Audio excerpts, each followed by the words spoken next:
It's the Sean Widmer Podcast. It's a journal by someone that just really doesn't like to write. We've got to tell a story about my face here in a second. The elephant in the room, or more importantly, the elephant on my lip. You can see it if you're watching the video on YouTube. Thanks for checking it out or watching the video on Spotify. Sean Widmer Podcast coming at you on a Friday. At least that's when this episode's going to be out there. Happy 20th of February when this is released. Thanks for checking out the podcast. Before we dive into my face and talk about my lip and everything involved with that, two things for you. I've got to get out there in the entertainment world. Two things. We're going kids and adults of all ages and sizes. Let's start with kids. The day I'm recording this late on Thursday night. The Toy Story 5 trailer dropped today, June 19th, a day that was notorious growing up because two of my favorite numbers are 619. 6 and 19, those are two of my favorite numbers. Dan Wilson, Keyshawn Johnson. My cousins Ryan Scott and I love 6, love 19. We love number 2 in there as well. There are roulette numbers. So 619 was always huge, and we always wanted to do a wiffle ball tournament on that as kind of a summer kickoff and celebrating two of our favorite numbers. This year, it's going to be Toy Story 5 release date. That's going to be on June 19th, Toy Story 5. Okay. If you haven't seen the trailer after you're done watching the podcast or listening to the podcast, check it out.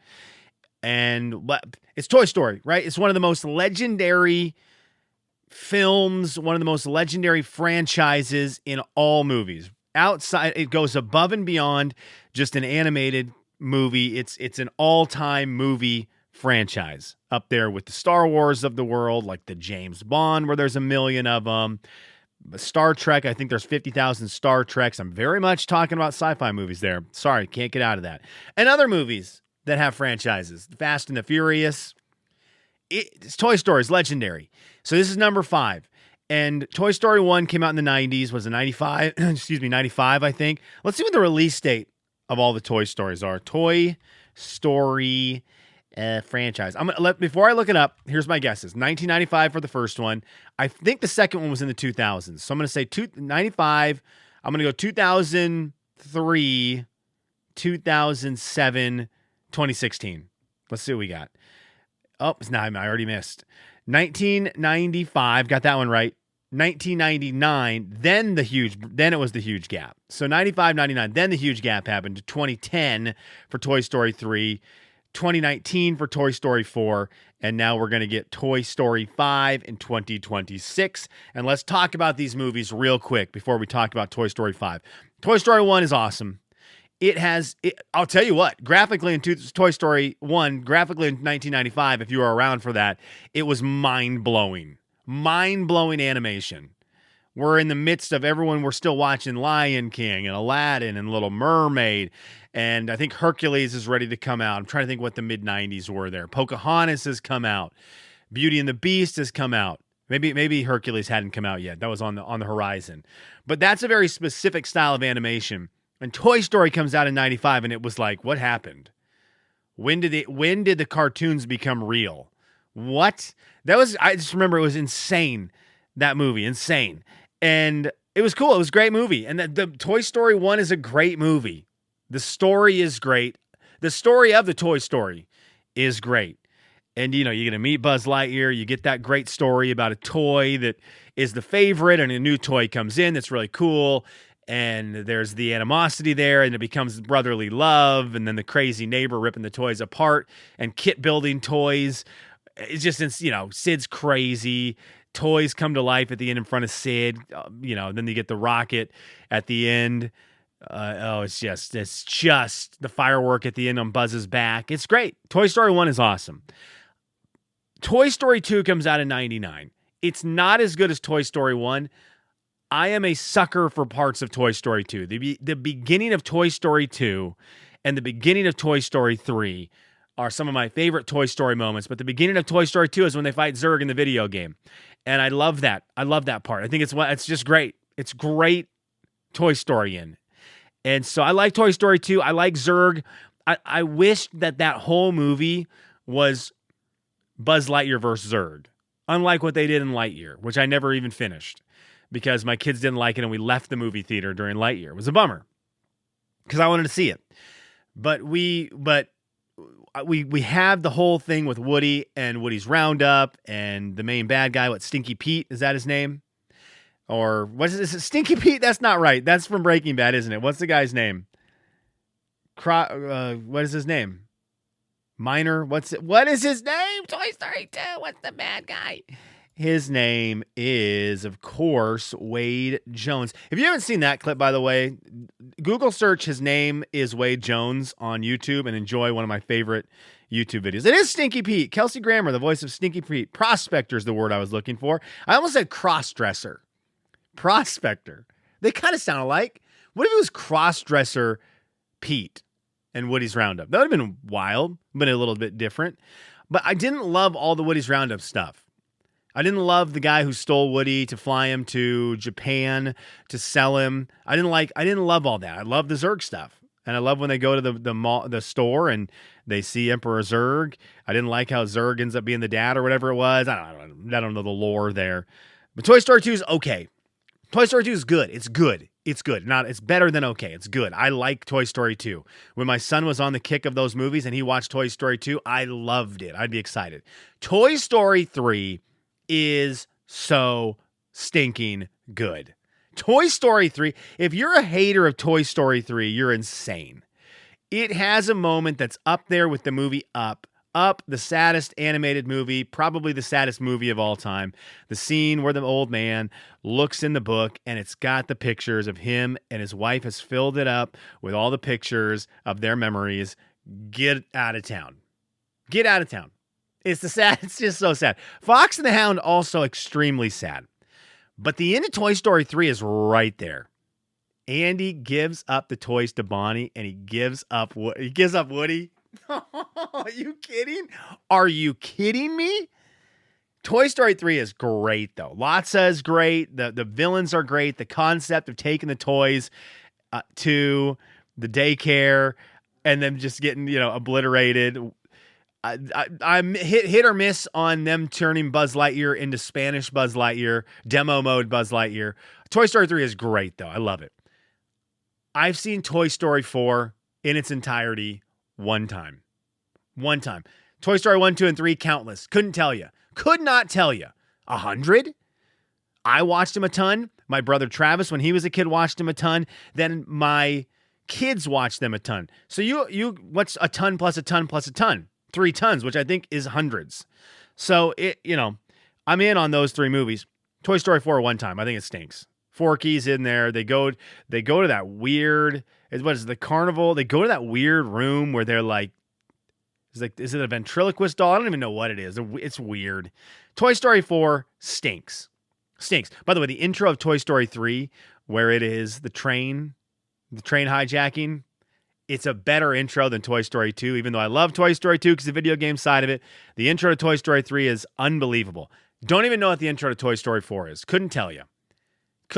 Movie stinks. It's not good. I don't even know how it ends. I don't even think it's sad. I'm assuming they just continue on their vacation with Bonnie. So I could see there being skepticism. By the way, this is your favorite 15-minute podcast, the Sean Whitmer podcast, where we do a 2-minute breakdown of all the Toy Stories and getting to Toy Story 5. So thank you for spending 2 minutes listening to this. Toy Story 5, they're going to land the plane. And by land the plane, they're going to get the plane back. They're going to get that train from Toy Story 3 at the beginning. They're going to get that train back on track after losing their way in Toy Story 4. It's just going to happen. The trailer looks great. It had a couple things that made me chuckle. Right? The back of his head has been rubbed on so much throughout the years that he's balding in the back. It's already that great humor inside of a kid's movie that's made for adults. The kids won't understand, but adults are going to chuckle at it. They throw you one of those in the trailer. Now, they also know their target audience is people in their 40s and 30s. That's part of their target audience because we're going to ride or die Toy Story. If you were a kid in the 90s, you're going to watch Toy Story 5. You're going to watch it. Doesn't matter if you have kids or not. And this movie's going to be enormous, by the way, in the box office. It's going to be enormous. And so I think they're going to get back to it. But what the premise is is Bonnie, who has the toys now, gets a lily pad, like one of those little tablets. And we see a great joke by Rex. Extinction again, as the electronics are going to take over. So color me super excited about this. I think Toy Story 5 will be great. And that's going to be June 19th. So there's 2 minutes on all the Toy Stories. Thank you for bearing with me on that. Before we get into the elephant on my face, I wanted to say Traitors is must-watch reality TV. If you are a reality TV game fan, I think I'd mentioned this a while ago. Anna and I are watching Traitors. Next week is the season finale for season 4. It's fantastic TV. It's fantastic. The game Traitors is very fun. Their challenges inside the show suck. Straight up. They suck. Compared to immunity challenges in Survivor or the races, the pit stops, whatever they are in Amazing Race. I'm trying to think of other game shows right now, reality shows right now. Obviously, anything Mr. Beast does when in Beast Wars, his are just games, so it's hard to compare. But I think of Survivor, where it's kind of more like Traitors, where you do stuff during the episode, but then at the end, you're voting someone out. And the games just suck. They do. But the strategy in it is wild. And the way this show plays out is spectacular. So this season has been awesome. Tonight's episode ended, and Anna and I were both like, we don't want to wait a week for the finale. I don't want to wait a week. I'm not going to say any names because if you haven't watched it, you have a week to catch up. I think it's probably 9 episodes, maybe 10. I think it's 10 episodes. Next week is the 11th.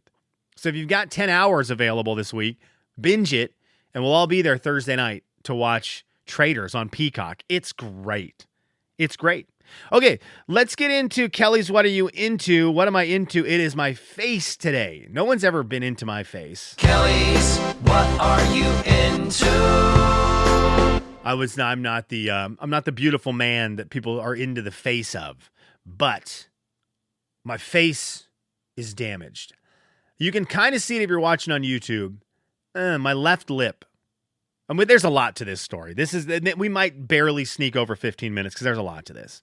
So I've got a wound on my left lip, an open wound. I've just got to describe it how it is, an open wound, because, and we're going to get into why I have it, but that's not how we need to start with this discussion.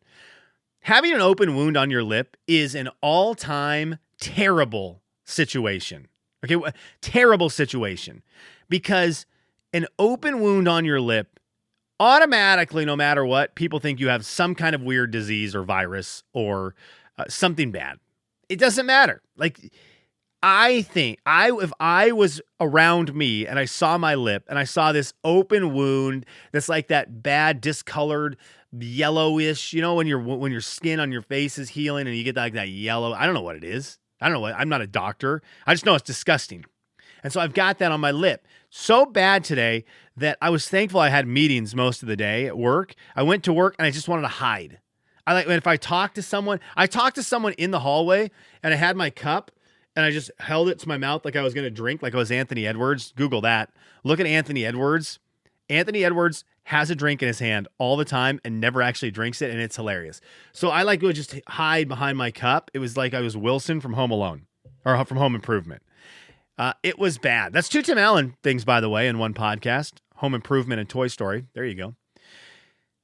So this thing is nasty. And it looks gross, and it looks like I have a disease. And I'm assuming everyone thinks I have a disease. And there's no way to cover it up because it's on your lip. Like, what are you supposed to do? You can't put a Band-Aid on it. It's just, everyone's going to stare at it when they're talking to you. It's disgusting. But I don't have a disease. And I don't have some kind of weird virus that shows up on your lip from time to time. I don't have that. There's a story with this. And it's not a great one. The story is as bad as why it's there. It's fitting for how it is. Okay? But like, this is how bad lip wounds are and what people think of them. I told my wife what happened on the phone. She was out of town. I told her in the morning, I was like, look, this happened and it sucks and it actually hurts. And she was like, oh, that stinks. I'm so sorry, blah, blah, blah. Then she came home and saw it and she was like, that's not what you said it is. That didn't happen. She's like, maybe that's a stress blister or something, but that's not what you said. And I was like, that's how it goes with a lip wound. even the loved ones in your life don't believe you when you tell them the story because they're like, well, you're just making up an excuse for your weird stress blister or your weird virus. But this is how it went down. And it's just, it's shame on top of shame of having the lip thing. So I'm just trying to mind my own business on would it have been Wednesday night? No, Tuesday night. On a Tuesday night, minding my own business. I had it was a long night with the kids. We had a long night with the kids. They weren't feeling great. The boys were starting to get sick. And so it was a long night with the boys. And I'm by myself. I've got the boys. I've got the dog. I've got the girl, my daughter. I've got the dog. It's just a lot. 3 kids and the puppy. The kids aren't feeling right. The puppy's all over the place. I'm just kind of hanging on for dear life. And so we get through the night. I get through the night. I love these guys. It's that one thing, right? It's difficult. The night was difficult, but I still can look back at that night and find I don't remember the tears that I know were happening while it was happening. But like I remember the fun parts. I know Olivia and I read a book on Tuesday night that was really fun. I know that Woods and Huck and I listened to some music that Woods was doing this hilarious dance move to, even though you could tell he was feeling not great. Hucky was not feeling good at all, but he wanted to snuggle, and I will never, ever turn down those moments. I hate that it was with sickness, but the snuggles are just fantastic, right? And then everyone was fine. So that was the weird part. It's like they just wanted, maybe they were pretending to be sick, and they sort of did a trick to me, like, take this, Dad. So anyways, Tuesday night, everyone goes to bed. And now I'm like, whew.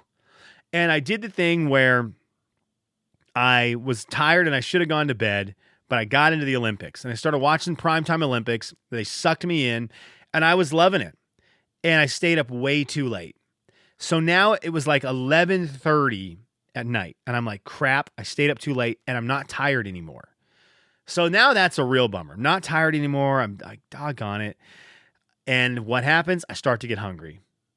And I'm like, well, I don't need to eat anything. I don't need to eat anything. I already had dinner. I'm trying to I'm in that mode where I feel like I'm in hibernation mode. I'm eating all the time. And I'm thinking, okay, I got to get things back in order. We're playing hoops again. I got to trim down so my body doesn't hurt after basketball. And so I'm just like trying to watch a little bit of the calories. So I don't need dinner. I don't need more food at 11:30. But what happens? Your guy loves a grilled cheese sandwich. I love a grilled cheese sandwich. So here I am at 11:50 at night, and I'm like, okay, I'm not going to do this. I get the bread out. I get the cheese out. I'm not going to do this. I take the 2 pieces of bread out. I don't ever have sliced cheese here. I just have shredded. I'm like, I'm not going to do it. So what do? I get out the skillet, fire it up, drop some butter in there because health, put a couple pieces of bread down, sprinkle a bunch of cheese all over one of the pieces. And I actually went with some turkey meat on the other piece. So I put a little turkey in there. So I don't know if that's no longer a grilled cheese sandwich, but I'm going to call it that. And I start grilling it up. So get those pieces together. I will say when you have a piece of turkey meat inside of this, it doesn't flip well. And when you have a bunch of shredded cheese, the cheese kind of falls out if it's not all the way melted when you do a flip. Okay, so some of the cheese falls out, which is okay because I've done this a million times.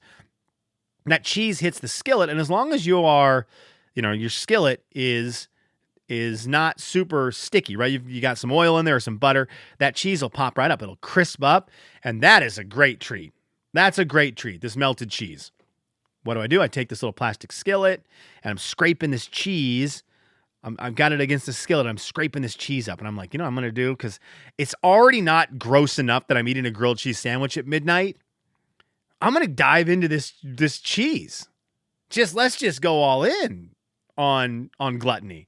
So I'm scraping it up. I get it on this spatula, and I'm like, I can't even wait. I got to eat this cheese. I'm so gross. And so I take a bite. I get the first bit of cheese, and it's so good. I'm like, this is great. So I scrape up a bunch more, and I put that one in my mouth, and it was either the cheese or the spatula, the plastic spatula, which I had been scraping with, was molten lava.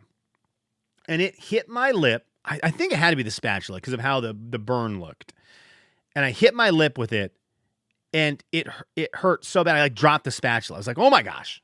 Dropped the spatula, and I was like, holy cow. That hurt. That was hot. That was really hot on my lip. Okay. Ah, dang it.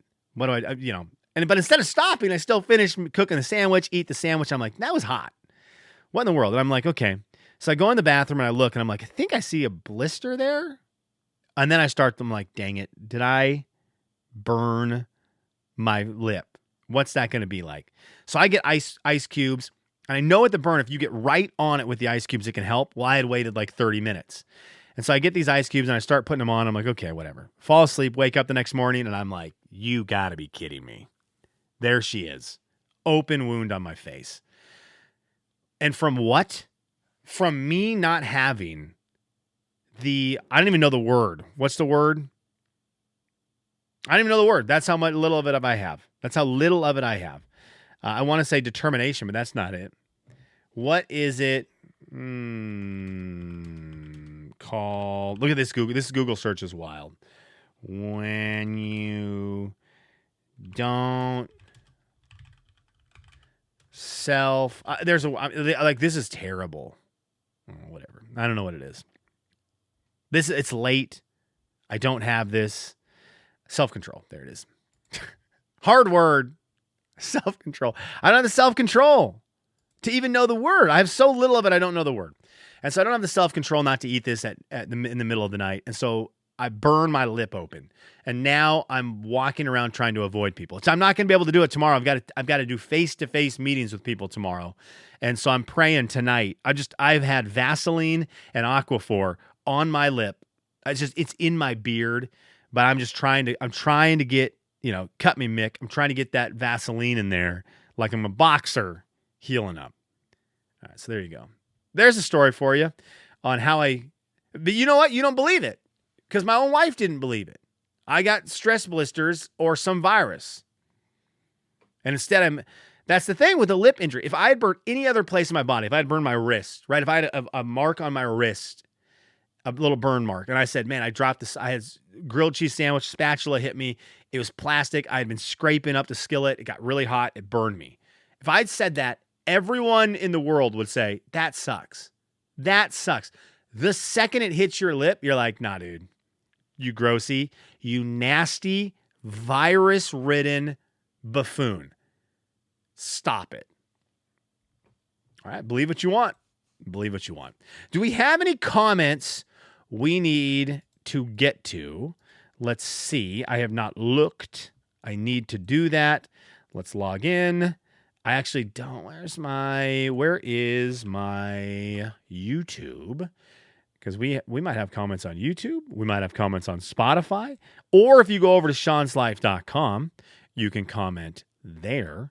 Let's see what we've got. Roberta said this: hooray for Anna making the Valentine's plans that suited her after being out of town. Olympics are insane. We just watched the end of a curling match based on a 1 in a million shot. Insanity. How do you train to be able to do those things? Fortnite and Disney, good grief. That's a lot of money. It's a lot of money, Roberta. Also, that curling shot was crazy. And shout out to the women's hockey, U.S. hockey team. They won the gold today. I am so excited for the U.S. hockey the rest of the way. I'm so excited. The men's hockey. U.S. women's hockey won. Men's hockey, we're still in it. I'm so excited. Their overtime game last night was so great. It was so awesome. So I'm excited. Or yesterday afternoon. Okay, thank you, Roberta, for commenting over on YouTube. What do we have over here on Spotify? Let's see if we have anyone here. Oh, we do have a couple. All right, let's do it. All right. Matthew says this. Matthew says this podcast is too funny. Between the cartwheels and the basketball story, pure gold. Great stuff. Thank you, Matthew. I appreciate it. The cartwheel hurts my body. The basketball hurt my body. I need to be more active. And you know what's going to counterattack that? Me being more active? Midnight grilled cheese sandwiches. Aunt Byrne, Yvonne says this: had to postpone my Valentine's lunch and movie. I was in urgent care with sore throat and ucky color phlegm. We're going to Texas Roadhouse. Oh, we're going to Texas Roadhouse and Solo Mio movie this coming Saturday. Was in bed all week until Tuesday. Back to work Wednesday. Didn't get a listen until Wednesday. I'm glad you had fun. Yvonne, I hope you're feeling better. That sucks. Phlegm's a great word. It's gross. And everyone knows yucky colored phlegm, and it makes us all want to throw up right now. But it's a great word. It's a great word. Spokane Ian says this: wow, and Warframe have been going longer. WoW is 21 years old, still being worked on. And Warframe 12. Oh, yeah, video games. I love World of Warcraft. So, yeah. EverQuest is still going. I think EverQuest is older than WoW. It's still going. I probably once a month I think about re-downloading EverQuest. Ian, I love that. That's like my favorite computer game of all time. So I found out another stat that solidifies MJ as GOAT. Have you looked at the stats he put up the year? He was limited to 150 total minutes for the season. It's worth looking into. That being said, finally figured out my streaming issues. So here comes the whole stretch of Golden Sun. I'm beyond excited. Oh, nice. I used to love watching Ian stream, Voodoo Jester, and then I didn't see him for a while. My other problem is my notifications don't work. They used to pop up like crazy on my phone. They don't work anymore. And so I've got the only way I can see who's going live is if I check my email and my spam folder. And I'm kind of ticked about it because I used to love seeing when my friends would go live on Twitch and at least tune in for 20, 30 minutes. But I haven't been able to do that. Thank you, Spokane Ian. And is there anything over on Sean'sLife.com? I don't think so, but let me make sure. There's not. So those are our comments. Thank you for tuning in. If you want to get your comments read, go over to Spotify, YouTube, or Sean'sLife.com. Comment there, and we'll get them read. All right, I got to go take care of this virus on my lip that I got from a spatula. Bye.